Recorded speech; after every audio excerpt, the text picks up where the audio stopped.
तो हम लाइव हो चुके हैं। नमस्कार दोस्तों, मैं डिजिटल सारथी से गोविंद शर्मा इस समय त्यूनी में मौजूद हूँ और लाइव तस्वीर आपको दिखा रहा हूँ।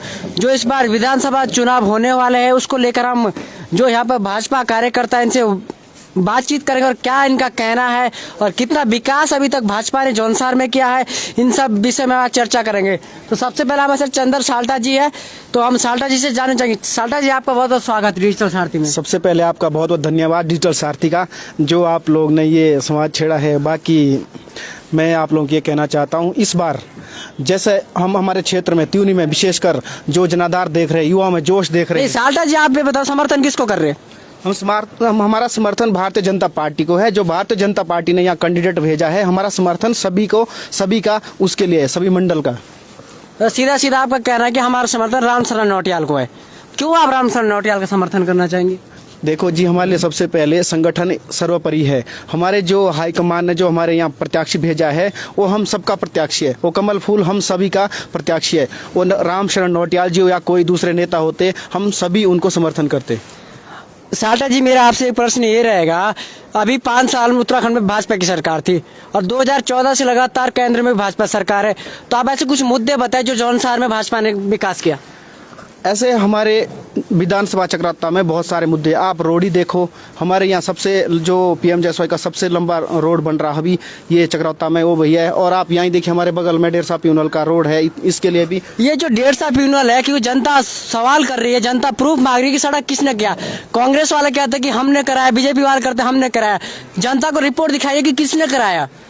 देखिए, मैं आपको बताना चाहता हूं, अगर कांग्रेस करती तो 65 साल से क्यों नहीं किया। जब ये ब्लॉक में भी ये थे और जिला अध्यक्ष भी इनका था, विधायक ये थे और दिल्ली में भी इनका था, तो उस समय क्यों नहीं किया। जब भारतीय जनता पार्टी की सरकार आई, फिर इस रोड को मंजूरी मिलती है। क्या फॉरेस्ट से अभी मिलेगी मंजूरी? जब भारतीय जनता पार्टी आई, कांग्रेस तो दिला सकती थी। ब्लॉक से लेकर और दिल्ली तक सब कुछ इनके पास था, फिर क्यों इन्होंने 65 साल में इसका क्लियर नहीं। अगर हम देखा जाए, जो भाजपा सरकार चुनाव लड़ रही है, क्या रोड को मुद्दे को लेकर चुनाव लड़ेगी क्या, और क्या क्या? हमारा रोड के मुद्दे को लेकर चुनाव नहीं है। हमारा सभी जो भी हमारे विकास किए, रोड का मुद्दा हो, चाहे छात्रों के लिए अभी आप 5 मुद्दे बता दीजिए कि भाजपा ने हाँ जौनसार बावर में ये किया। सबसे पहले तो देखिए, अभी जो छात्रों को टैबलेट मुफ्त मिल रहे हैं, और दूसरा ये देखिए जनधन योजना है, और एक उज्ज्वल कनेक्शन योजना जो गैस मिल रहा है हमारे लिए। तो और दूसरा हमारे क्षेत्र में जो विकास है, नहीं, जो ये गैस वाली योजना है, उज्ज्वल योजना, ये केंद्र सरकार की है। मैं बात आपके राज्य सरकार से कर रहा हूँ कि राज्य सरकार ने जौनसार में क्या किया। अगर मान के देखा जाए, केंद्र में सरकार भाजपा की थी, राज्यों में 5 साल सरकार भाजपा की रह चुकी है, और जिला पंचायत में जो सीट है देहरादून की, उसमें भाजपा की कैंडिडेट है। तो किस देखिए, केंद्र में भी भारतीय जनता पार्टी सरकार है और राज्य में भारतीय जनता पार्टी की सरकार है। कोई भी करे तो हमारी सरकार ना। और उत्तराखंड की सरकार ने तो किया है, जितने भी रोडें बन रही है, अगर किसी ने काम लाया, रोडें दिलाई है, तो कौन किया, किसने किया है? हमारी पार्टी ने किया है, या हमारे कोई उच्च नेता बैठे उन्होंने किया, उनके सफल प्रयास हुआ है। अभी आप देखिए, हमारे मंदिर में राय के लिए 90 लाख रुपए इशू करवाया है, किसने करवाया है? ये हमारी भारतीय जनता पार्टी के नेताओं ने करवाया है। ये सब भारतीय जनता पार्टी ने करवाया ना कि केंद्र में हो, क्या बोलते हैं, राज्य में हो। पार्टी तो एक भारतीय जनता पार्टी में जो भी काम आएगा वो भारतीय जनता पार्टी के थ्रू। तो ये कहना है, जो सोशल मीडिया प्रभारी भी है त्यूनी में, और हम त्यूनी मंडल से, तो हमारे साथ महावीर रावत जी भी है यहाँ पर। हम इनसे भी जानना चाहेंगे कि जो इस समय चुनाव के लिए कुछ दिन ही रह चुके हैं और किस प्रकार से तैयारी है। तो महावीर रावत जी, आपका पहले डिजिटल सारथी में बहुत बहुत स्वागत। सबसे पहले मैं इस भगवान महासुदा की धरती को नमन करते हुए डिजिटल सारथी को हार्दिक धन्यवाद करना चाहूँगा कि आपने हमें इस मंच पे आने का एक मौका दिया है।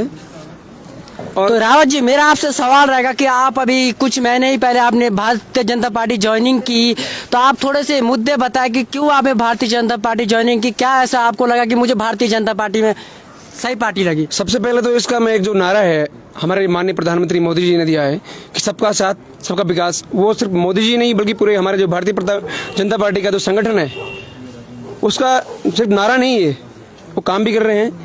और सबका साथ सबका विकास वाली नीति पे, उसमें ऐसा नहीं कि जैसे कई लोगों ने, बल्कि थोड़ा मैं इसमें थोड़ा धार्मिक तरीके से बोलना चाहूँगा। जैसे कोई बोलते हैं कि हिंदू ही की पार्टी है, ऐसा नहीं है। इसमें हिंदू बेनिफिट नहीं ले रहा है। इसमें हिंदू या मुसलमान हो, इसमें कोई जाति प्रथा वाली कोई ऐसा सिस्टम नहीं है। सिर्फ सबका साथ सबका विकास जो हमारे जो संवैधानिक उसमें अधिकारों में आता है, और जिसमें भारतीय जनता पार्टी ने अपना बखूबी एक प्रयास किया था और वो सफल भी हुआ। रावत जी, अगर हम बात करें विधानसभा चुनाव नजदीक है और इस बार चक्राता सीट से 10 कैंडिडेट खड़े हैं जी। और इस बार कोई भी महिला कैंडिडेट खड़ी नहीं है चक्राता विधानसभा की। अगर हम बात करें तो आप किसको समर्थन कर रहे हैं? देखिए, सबसे पहली बात है, जहाँ तक आप महिला कैंडिडेट की बात कर रहे हैं, उसमें हमारे जो इस समय जिला पंचायत अध्यक्ष माननीय श्रीमती मधु चौहान जी है, उन्होंने बहुत अच्छे से काम किया है फील्ड में।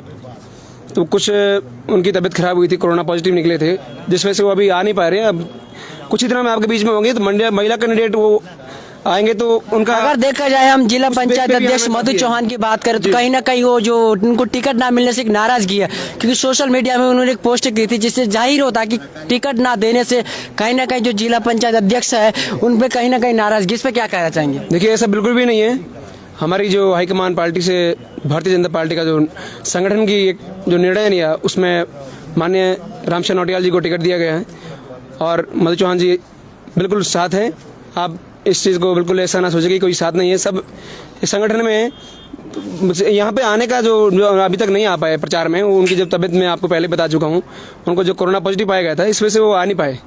बाकी सब साथ हैं। कुछ ही दिन में आपके बीच मौजूद, 1-2 दिन में उनका स्वास्थ्य बिल्कुल सही होने के बाद सब ऐसे, बल्कि जो आपने क्वेश्चन किया 10 वाला, उसका मैं जवाब नहीं दे पाया उस समय। आप उसके लिए 10 कैंडिडेट है, हमें 10 या 20 हो, सिर्फ भारतीय जनता पार्टी ही एकमात्र है वो पार्टी है जिसमें जो नारा है उसके हिसाब से चल भी रही है, सबका साथ। मतलब भारतीय जनता पार्टी की जो प्रत्याशी है विधानसभा चक्राते से रामचंद्र नौटियाल जी, आप उनका समर्थन कर रहे हैं, तो आप ये बताएं क्यों उनका समर्थन करना चाहते? क्या उन्होंने जब वो जिला पंचायत रहे, क्या उन्होंने उस समय जौन सार के लिए क्या, और क्या जब से रहे कई देखा जाए अभी कोविड में उन्होंने राशन भी बांटा, जो भी क्या रिलायंस कंपनी का, तो किस प्रकार से उनका समर्थन करते? क्योंकि राशन बांटने से जनता समर्थन नहीं करेगी, क्योंकि कहीं ना कहीं जनता का रिपोर्ट कार्ड चाहिए कि क्या किया उन्होंने। देखिए, सबसे पहले तो मैं आपको शर्मा जी बताना चाहूँगा कि भारतीय जनता पार्टी ने अगर किसी को उम्मीदवार बनाया है तो ये उनका संगठन का जो निर्णय है, भारतीय जनता पार्टी सोच समझ के निर्णय लेती है। और पहली बात, जो उन्होंने राशन बांटा है, कहीं से भी लाया हो, बांटा है तो बड़ी बात है। कोई कह रहा है कि उन्होंने अंबानी से लाया, अरे अगर अंबानी से लाया, कोई भी हो, मैं हूँ या आप, कोई अगर कोई दूसरा भी लाना चाहे तो बांट सकता है। तो साल्टा जी, आप बताइए, आपसे एक क्वेश्चन रहेगा, मैं कोई भी भाजपा का कार्यकर्ता है, कोई भी नेता आता है तो सीधा कहता है कि हमारी सरकार ने दिल्ली से बटन दबता है और 2000 रुपए खाते में आते हैं, तो क्या भाजपा सरकार इस मुद्दे को लेकर चुनाव लड़ेगी? इस मुद्दे को लेकर नहीं, भारतीय जनता पार्टी हर मुद्दे को लेकर चुनाव लड़ रही है। जो क्या है, ये तो सबसे बड़ी बात है, डायरेक्ट हमारे प्रधान और किसान के बीच हो रहा है। नहीं तो बीच में आप देखते थे कितने बिचौलिए बीच में होते हैं, अगर वहाँ से दिल्ली से पैसे हुए तो ये हड़प जाते थे और किसान तक कुछ नहीं पहुँचता। देखिए कितना सौभाग्य की बात है, डायरेक्ट हमारे प्रधानमंत्री जी भेज रहे हैं और किसको, डायरेक्ट प्रधानमंत्री और सीधा किसान के अकाउंट में आ रहा, बीच में कोई बिचौलिए नहीं है। इस बार आप किस मुद्दे को लेकर भारतीय जनता पार्टी को वोट दोगे? हम जो हमारे क्षेत्र में विकास हुआ है और जो हमारे केंद्र सरकार और राज्य सरकार ने काम किए, हम उस मुद्दे को लेकर भारतीय जनता पार्टी को वोट दे रहे हैं और लोगों से ये अपील करते हैं कि भारतीय जनता पार्टी का साथ दीजिए। नहीं तो आपको जैसे आजकल देख रहे हैं आप तो भारतीय जनता पार्टी के कार्यकर्ता, आप तो समर्थन करेंगे ही, आप जनता से अपील कर रहे हैं कि आप भी भारतीय जनता पार्टी का समर्थन है। जनता क्यों समर्थन करे, आप क्यों भारतीय जनता पार्टी का समर्थन करे, इसके बारे में बताइए कि किन मुद्दों को लेकर आप चुनाव जनता से अपील कर रहे हैं? जनता सब जानती है, जनता को कोई बोलने की जरूरत नहीं है। यहाँ हमारे यहाँ क्या व्यवस्था है आपको सब पता है। यहाँ हमारे यहाँ जो हॉस्पिटल है उसमें क्या सुविधाएं हैं, एक छोटे से टेस्ट करने के लिए यहाँ से रोडू जाना पड़ता है, हिमाचल जाना पड़ता है। जनता कुछ बोलने की जरूरत नहीं है। नहीं, अगर हम हॉस्पिटल की बात करें तो राज्य सरकार तो सर आपकी थी, कहीं ना कहीं अगर डॉक्टर की व्यवस्था तो कर सकती थी। कहीं ना कहीं देखा जाए जो जिला पंचायत अध्यक्ष मधु चौहान है, हमारे मुख्यमंत्री 3 मुख्यमंत्री चेंज हो गए, तो ये बात क्यों नहीं पहुंची उन तक? जब से भारतीय जनता पार्टी की सरकार आई उत्तराखंड में, हमारे राज्य में, तभी से यहाँ डॉक्टर मिलते हैं। नहीं तो इससे पहले आपने कब यहाँ देखा कि 2-3 डॉक्टर खड़े होते हैं? कब 108 यहाँ उपलब्ध होती थी? नहीं, अगर हम त्यूनी हॉस्पिटल की बात करें सर, यहाँ पर अभी तक भी एक्सरे मशीन की बात करें या अल्ट्रासाउंड मशीन की बात करें, वो है नहीं। इसमें किसको दोषित? इसमें हम दोषी अपने जो हमारे यहाँ के क्षेत्रीय विधायक है उनको दोषी देंगे, क्योंकि 5 बार यहाँ विधायक बन चुके हैं, अभी तक एक मशीन भी यहाँ उपलब्ध नहीं करवा पाए जनता के लिए। क्षेत्र विधायक को मानता हूँ कि क्षेत्र विधायक को दोषी करते, तो मैं कहीं ना कहीं आपसे सवाल मेरा ये रहेगा कि जिला पंचायत अध्यक्ष मधु चौहान भी यहाँ से प्रत्याशी रह चुकी है, इस समय उनके पास भी पद था। और राज्य सरकार की बात करें तो राज्य में मुख्यमंत्री भाजपा कहते, भाजपा 2017 में पूरी बहुमत के साथ सीट जीती थी। तो क्यों ना क्यों अभी क्यों ये लग रहा है आपको कि हम जब चुनाव जीतेंगे तो उसके बाद ही करेंगे, इस अभी तक क्यों नहीं किया? देखिए, जब हमारा चक्रौता से विधायक हमारा होगा और राज्य में सरकार हमारी होगी, मुख्यमंत्री हमारा होगा, तब सभी व्यवस्थाएं यहाँ आपको उपलब्ध होगी। अभी तक मैडम ने जो कार्यकाल मैडम का था 2-2.5 साल का, उसने आप खुद देख सकते हैं मैडम ने कितना काम जी किया। जी, जोशी जी आप भी यहाँ पे मौजूद है हमारे साथ, तो जोशी जी आप क्यों भारतीय जनता पार्टी का समर्थन करना चाहेंगे? सबसे पहले आपका डिजिटल सारथी में बहुत बहुत स्वागतम, अभिनंदन। और आप बोल रहे हैं कि आप क्यों है भारतीय जनता पार्टी के साथ। हम बहुत ही पुराने कार्यकर्ता है और पहले से हम भारतीय जनता पार्टी का दामन थामा है, इसलिए कि भारतीय जनता पार्टी नहीं, ये आप बहुत पहले से, यानी अगर देखा जाए तो काफी पहले से भारतीय जनता पार्टी में। तो आप मुझे ये बता दें कि भारतीय जनता पार्टी ने चक्राता विधानसभा में ये क्या 5 मुद्दे आप बताइए। सबसे पहले तो मैं कहना चाहता हूं, हमारे क्षेत्र में हमारे जो मधु चौहान जी है, उन्होंने बहुत अच्छे कार्य किए हैं। हर गांव के लिए जिस भी प्रकार की छोटी मोटी समस्या या बड़ी समस्या उसके लिए भी मैडम जी ने प्रयास किया। और जिसमें कि सबसे पहले मैं आपको एक मतलब जो सेंटर की ये है चीज़ें है, जैसे मतलब चक्रोता विधानसभा एक पिछड़ा क्षेत्र है, अनुसूचित जनजाति का पिछड़ा क्षेत्र है, जिसके लिए कि कोरोना काल में सबसे गजब का मोदी जी ने बिल्कुल निःशुल्क और बिना उससे राशन दिया है। सबसे पहले नहीं, ये बात अगर हम करें चक्राता विधानसभा ने नहीं, अगर मोदी जी की बात करें तो मोदी जी ने सब जगह ही निःशुल्क राशन किया। मैं बात कर रहा हूँ आपकी जो वर्तमान में सरकार थी आपकी, तो उसने क्या किया? जौनसार बावर को देखा जाए, क्यों अगर चाहती हो तो कहीं ना कहीं जौनसार बावर को सोना बना सकती थी, क्योंकि केंद्र में सरकार उनकी थी, राज्य में सरकार आपकी थी, जिला पंचायत कैंडिडेट आपकी थी। तो आप बताइए, मुद्दे बताइए मुझे कि क्या मुद्दे? नहीं सर, ये है कि मतलब हमारी जो सरकार है वो जौनसार बावर के लिए कार्य कर रही है, और ऐसा नहीं है कि जैसा आप बोल रहे हैं कि सोना बना देती, ऐसा नहीं है। कार्य हो रही है और कार्य प्रगति पे है, और भारतीय जनता पार्टी ही काम करेगी, और अन्यथा कोई भी पार्टी हमारे को लग नहीं। हमारे साथ यहाँ पर राणा जी भी मौजूद है, हम इनसे भी जानना चाहेंगे कि इनकी क्या राय है चुनाव को लेकर। तो राणा जी आपका बहुत बहुत स्वागत डिजिटल सारथी में। सबसे पहले आप लोगों का बहुत बहुत स्वागत डिजिटल सारथी का।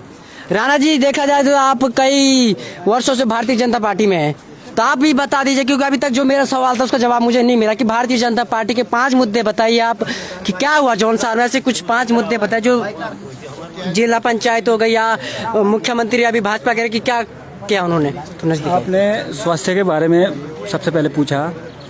यहाँ हॉस्पिटल, जिस हिसाब से हॉस्पिटल यहाँ उच्चकरण है, तो उस हिसाब से हमारी भारतीय जनता पार्टी सरकार ने यहाँ स्टाफ पहुँचाया है। पहले तो एक आदमी होता था, पप्पू पांडे। नहीं, मैं आपकी बात से सहमत हूँ कि स्टाफ पहुंचाए। क्या स्टाफ पहुंचाने से हॉस्पिटल चलेगा? क्योंकि यहाँ पे देखा जाए सुविधा कहीं ना कहीं बहुत कम सुविधा है। अगर आपको मैं ले चलूँ, अगर लाइव तस्वीर वहाँ से मैं दिखाऊंगा आपको, तो आप देखा जाए कहीं ना कहीं यहाँ पे ऑटोसन मशीन नहीं है, यहाँ पे एक्सरे मशीन नहीं है, तो इसमें किसको दोषी ठहरा हुआ है? एक्सरे मशीन मैं आपके चैनल के माध्यम से कहना चाहूँगा, जिस हिसाब से यहाँ हॉस्पिटल है, जब उच्चकरण होगा उस हॉस्पिटल का, तो तभी वहाँ यहाँ पर सर 5 साल आपकी सरकार रह चुकी है, 25 साल 5 साल आपकी सरकार रह चुकी है, राज्यों में मुख्यमंत्री आपका, तो कहीं ना कहीं अगर चाहते आप तो कर सकते थे। अभी क्यों आप चुनाव को इस मुद्दे को लेकर चल रहे कि हम ये करेंगे? और फिर दूसरा मुद्दा आपने विकास के प्रति क्या, जो अभी नवीन चक्रवर्ती क्या हुआ हमारे, जो मेरा सवाल था कहीं ना कहीं देखा जाए जवाब उसका नहीं मिल पा रहा है, और समय भी काफी हो चुका है। तो जितने भी हमारे साथ, आपका सभी लोगों का बहुत बहुत धन्यवाद डिजिटल सारथी में जुड़ने के लिए। आगे भी हम ग्राउंड जीरो से आपको रिपोर्ट दिखाते रहेंगे। अभी के लिए धन्यवाद।